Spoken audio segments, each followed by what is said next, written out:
¿Qué tal? Vamos a meternos de lleno en este análisis para desmenuzar una crítica metodológica súper fascinante sobre un verdadero fenómeno editorial. Hoy nos metemos en la cabeza del historiador Edgar Stragele y su visión del famosísimo libro Imperiofobia. Lo que nos atrapa de este desglose es cómo nos obliga a preguntarnos dónde termina la historia rigurosa y dónde empieza, digamos, el cuento. Nos vamos a centrar, con los pies en la tierra, en los datos duros, contrastando lo que se publicó con los registros de la época, así que prepárese para este viaje por los datos, las fuentes y los métodos históricos.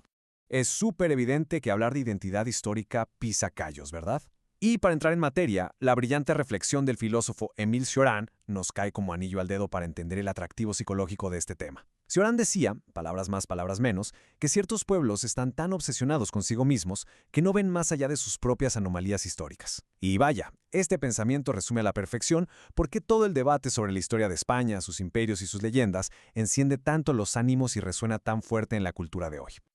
Ahora, chequen la profunda ironía aquí. Por un lado tenemos las mismísimas palabras de la autora del libro, María Elvira Roca Barea. Mentir con la verdad no deja de ser mentir. ¡Pum! Y por el otro lado tenemos el corazón de nuestro análisis, la verdad metodológica. Al poner cara a cara sus palabras con lo que encontraron los verificadores académicos, se abre la puerta a un tema súper interesante sobre cómo Elvira manipula la historia, o al menos eso dice la crítica, seleccionando o alterando de forma muy sutil la evidencia empírica. 100,000 copias vendidas. A ver, para ponerlo en perspectiva, este no es un texto académico aburrido juntando polvo en una biblioteca.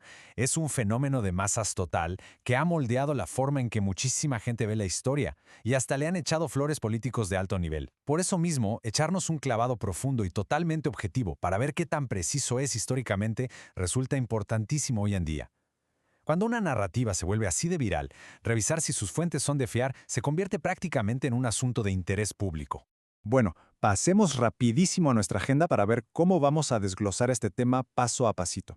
Arrancamos con el éxito de Imperiofobia, de ahí nos pasamos a la alteración de citas, luego revisamos los números de la Inquisición, desmentimos un par de falacias y victimismos y cerramos con la respuesta de los académicos. Vámonos con el punto número 1. El éxito de Imperiofobia y el retorno de la leyenda negra. La idea principal detrás de este superventas se apoya muchísimo en que España supuestamente carga con una leyenda negra eterna y que en general a todos los imperios les hacen mala fama a sus rivales, algo totalmente injusto. Y claro, es una premisa que engancha durísimo porque te da una respuesta facilísima a siglos y siglos de enredos geopolíticos, pintando todo como si fuera nada más una fobia irracional. Pasamos al punto 2, la alteración de citas, o básicamente, cómo reescribir a los expertos. Stragele nos marca esto como el primer gran foco rojo, la alteración y tergiversación sistemática de textos de otros historiadores súper respetados. Ojo aquí, porque esta parte es clave para entender cómo el análisis argumenta que Elvira manipula la historia de una forma que, a simple vista, el lector ni nota, pero que bajo la lupa de los especialistas salta a la vista. Y para muestra un botón. Si revisamos cómo citan al hispanista Sverker Arnoldsson, brinca una discrepancia tremenda. En el texto original, Arnoldsson rastrea los orígenes de esta leyenda negra en Italia hablando de una época anticatalana. Pero, oh sorpresa, en el éxito de ventas lo cambian a propósito por anti-aragonesa. Podrán decir, ¡ay, es solo una palabra!, pero el impacto en la narrativa es brutal. Cambia por completo el origen histórico para que encaje a la perfección en su propio molde ideológico, borrando toda la complejidad de las regiones para vendernos una idea más uniforme. Siguiendo con esto, el truco maestro parece ser el arte de la omisión. Resulta que usan al historiador Philip Powell para argumentar que la corona no trataba mal a la gente en las colonias americanas. Pero, y este es un pero gigante, cortan la cita justito antes de la oración donde Powell admite con todas sus letras que en la práctica los peninsulares sí veían a los nacidos en América como inferiores. Así que, al agarrar solo las frases que convienen y esconder a propósito las que te contradicen, pues dejas el contexto histórico totalmente patas arriba. Nos movemos al punto 3, los números de la Inquisición y cómo se minimiza su impacto. Aquí la cosa se pone seria porque entramos a una de las instituciones más polémicas de la historia.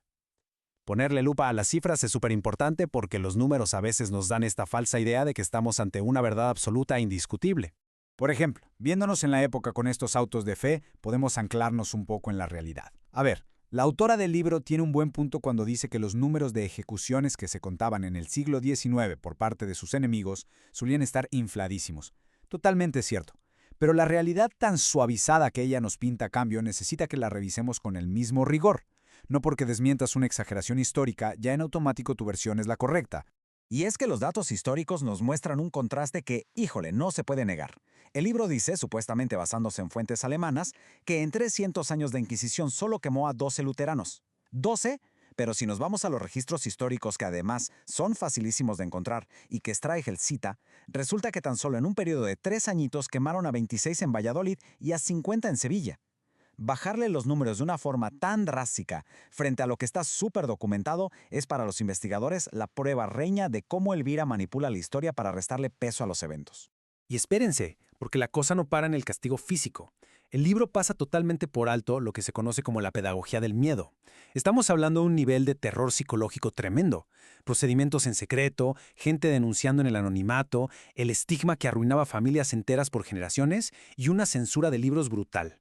Hacer de cuenta que estos métodos de control social tan bien documentados no existieron nos deja con una visión súper incompleta del verdadero impacto de la institución. Llegamos a nuestra cuarta parada: falacias y victimismo en la construcción de la hispanofobia. Aquí vamos a ver cómo se arman narrativas usando trucos argumentativos cuestionables y agarrando anécdotas modernas totalmente fuera de contexto para hacernos creer que hay un victimismo de toda la vida. Para armar todo este teatro, a veces se intenta vender la idea de que la conquista española fue algo así como la salvación absoluta frente a un mal terrorífico. Por ejemplo, al tocar el tema de los sacrificios aztecas, el libro se avienta una comparación loquísima, poniéndole palabras en la boca a la respetada historiadora Inga Clendinen. La jugada aquí es pintar a las culturas nativas como lo peor de lo peor, para que, por puro contraste, el imperio se vea intocable. Pero agárrense, porque aquí viene lo bueno. El libro asegura que Clendinen comparó a los aztecas con el mismísimo sistema de exterminio nazi de la Segunda Guerra Mundial. Pero al rascarle tantito, las investigaciones revelan que esa cita explosiva es inventada. Clendinen jamás en la vida escribió ni dijo semejante cosa. Usar una frase sacada de la manga como si fuera un argumento académico súper sólido le da en la torre a la credibilidad del texto y nos vuelve a mostrar cómo Elvira manipula la historia a su antojo. Y este papel de víctima hasta salpica a la época moderna de formas que la verdad dan un poco de risa. Resulta que en el libro te cuentan sobre una encuesta en internet en el Reino Unido para nombrar un barco. Dicen que como no quisieron ponerle el nombre propuesto del militar español Blas de Lezo, esto es una prueba irrefutable de la hispanofobia institucional británica. ¿La verdadera historia? Fue una troleada masiva organizada desde foros en España para jugarle una broma a la Marina Real. Tratar de vendernos el típico cotorreo de los troles de Internet como evidencia profunda de odio histórico es una distorsión gigantesca de la realidad. Lo que nos aterriza en el último punto de nuestro análisis, el punto 5, la respuesta académica o la historia versus la propaganda. En esta recta final vamos a ver el choque de trenes entre hacer historia en serio, con rigor, y armar historias para empujar una agenda del presente. La respuesta de los que saben ha sido durísima. Historiadores de la talla de José Luis Villacañas nos dicen que el libro básicamente funciona como un instrumento de pensamiento reaccionario. En vez de darnos una historia plural, el análisis sugiere que se inventan enemigos de la nada para crear este bando de nosotros contra ellos. Pura gasolina para las pasiones y un llamado al nacionalismo ciego, en lugar de invitarte a pensar de forma crítica y con el escepticismo sano que debería tener el estudio del pasado. Para resumir, si juntamos todas las críticas del consenso académico, sale a la luz un patrón clarísimo. Hay una fobia total al intelectualismo y a la ilustración, un abuso de anécdotas completamente fuera de contexto, una clara manipulación de los números y, como plato fuerte, una dependencia absoluta al victimismo. Vamos, argumentan que se van por la ruta de las emociones y los prejuicios, dejando tirado el análisis serio y objetivo.